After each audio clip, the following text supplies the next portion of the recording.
your girl Shalae, and I'm back today with another video. In today's video, we're going to be discussing the Biden-Harris administration plans to strengthen Social Security. We're also going to talk about how some lawmakers want to raise the retirement age for future Social Security beneficiaries. We got the Slam the Scam campaign that just happened with the Social Security Administration, and how Minnesota may be actually eliminating Social Security tax. So if you want to know what is going on in the lovely world of Social Security, my darling, you already know what to do.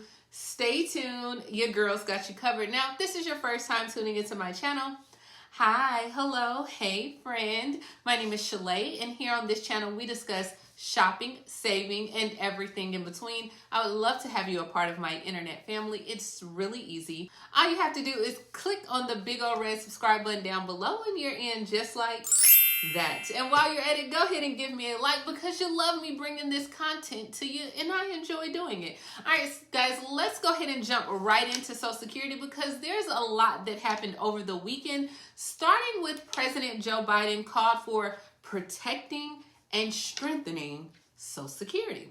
Now, with this introduction of his fiscal 2024 budget, he did this last Thursday, okay? But with this budget, the president, he reaffirmed his intentions to reject any proposed cuts to Social Security or Medicare. Now, we know this is a hot topic right now in the news, especially with the election season coming up. But President Joe Biden said, look, he's going to work with Congress to strengthen these programs. So if you're unaware, currently the Social Security program that we're on, it may not be able to fully pay beneficiaries as soon as 2023. We in 2023. As soon as 2033, guys. So right. So it may not be able to pay beneficiaries the full amount as soon as 2033, and then with Medicare 2028. So what is in this $15.5 billion plan, right?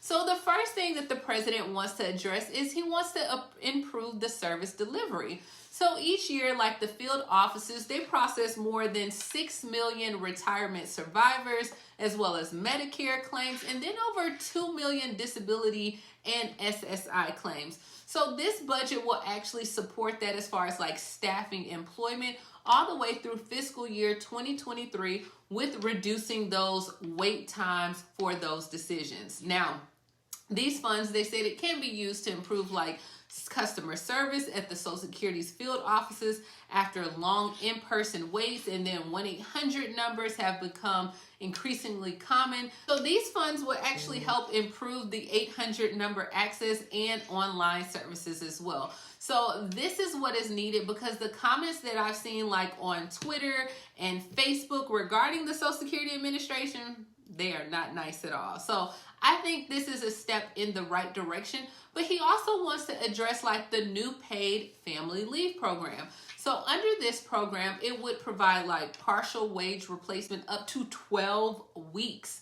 Guys, 12 weeks for workers to take time off to like care and bond with a new child, or to even like seriously care for an ill one or a loved one, or heal from some of your own illnesses that you have. Even like address those circumstances that may arise from a loved one's military deployment. So like me just getting back. Also to help those that need to find safety from domestic violence, sexual assault, or even stalking.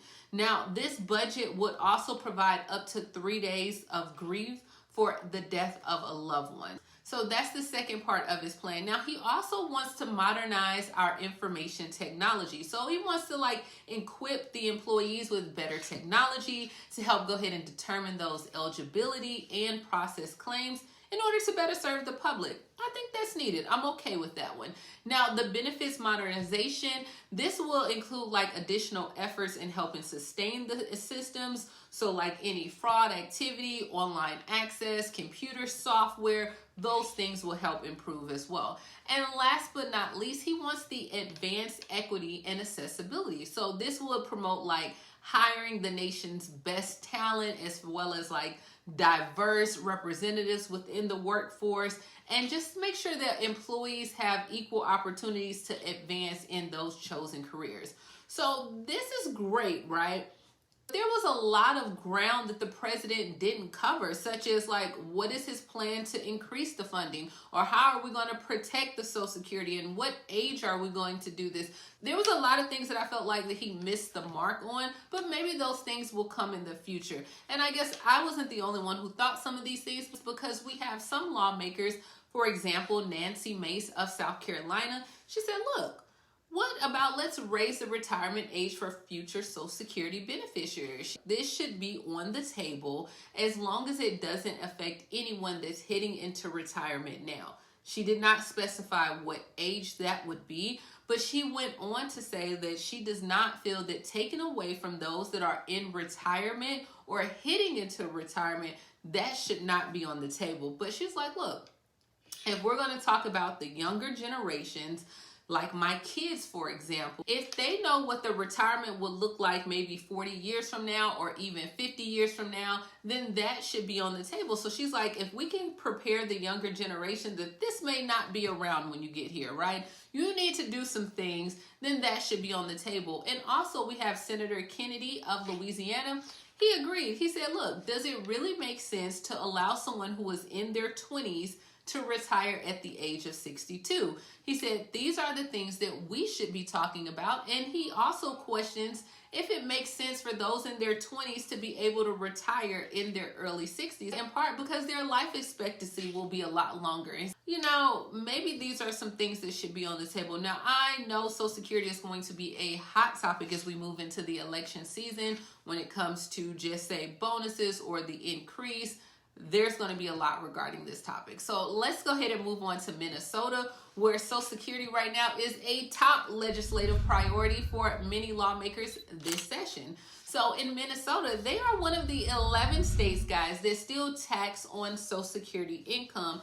But let me go ahead and put this out there, right? There are a lot of Minnesota seniors who are fully or even partially exempt, and eliminating the taxation could have big costs down the road. So in general, Minnesota residents with an adjusted gross income above $75,000, they pay the highest taxes on Social Security. But in 2022, there was a lot of GOP candidates who was like, look, let's go ahead and just eliminate this tax, right? Let's just do away with it. But I'm gonna let you know, guys, that is not where they're at in 2023. As of right now, they're like, look, we can go ahead and frame this or eliminate this relief for seniors who are struggling, especially with inflation and everything else. Even for the ones that are struggling, let's tax them very minimum. This will also make Minnesota more competitive with other states as a place to retire, slowing down the migration, and adding that other neighboring states don't pay the Social Security tax. So they're like, this is a good thing, let's eliminate it. However, right, critics of the elimination is like, this could be expensive, and it's always about the money, honey, right? Now, critics pointed out like this elimination could be really expensive, costing the state $604 million in lost revenue in fiscal 2024. And then it was like the Minnesota Department of Revenue said rising to $777 million in 2027 and continuing to increase year after year. They was like, look, the money that will go otherwise to schools, maybe even healthcare services, housing services, a lot of the programs that benefit the seniors, if we remove this, this could be an issue. So there's a lot that's going on regarding the tax elimination, and the committee is set to meet on Thursday, and they're going to go over fully the thought of, do they want to eliminate the tax or even exempt more Minnesota seniors so that way they don't have to worry about it. Let me know down below, do you live in a state that actually taxes your Social Security? That's all I want to know. Now, last but definitely not least on the docket, we are moving to Slam the Scam campaign, okay? March 9th was the Social Security Administration where they target scammers and letting people know that, hey, look, if people are calling trying to obtain your information or get any money, scammers may call you, email you, text you, send a smoke signal, anything, impersonate people on social media. This is not the Social Security Administration or the Office of the Inspector General. They might even use your name or even act like they know you or send a picture of proof. But look, scams come in many ways, and there's a variety but they all work the same way. Make sure you are taking precaution. The scammers pretend to be from an agency or organization that you know just to gain your trust. Now, scammers may say there's a problem or there's a prize, or even try to get you to act immediately. Scammers will even tell you to pay a specific amount of money or do different things, but that is not the Social Security Administration. And it's crazy because the other day I was in a thrift store, guys, and while I was in there, an older lady was checking me out. She received a call and someone stated they was from the Social Security Administration, and her go-to line was, hey, send me whatever you need in the mail or in writing or some type of correspondence.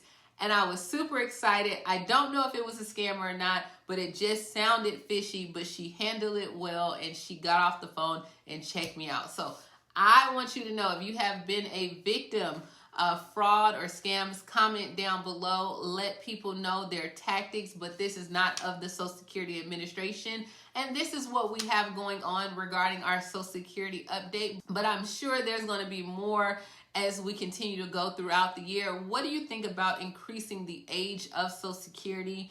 Do you think that, hey, just leave it alone? What do you think is the way to make sure that Social Security remains past 2033? I don't have those answers, but this is all I have. As always, please like, comment, subscribe, and I will talk to you later, Gator. Bye, guys.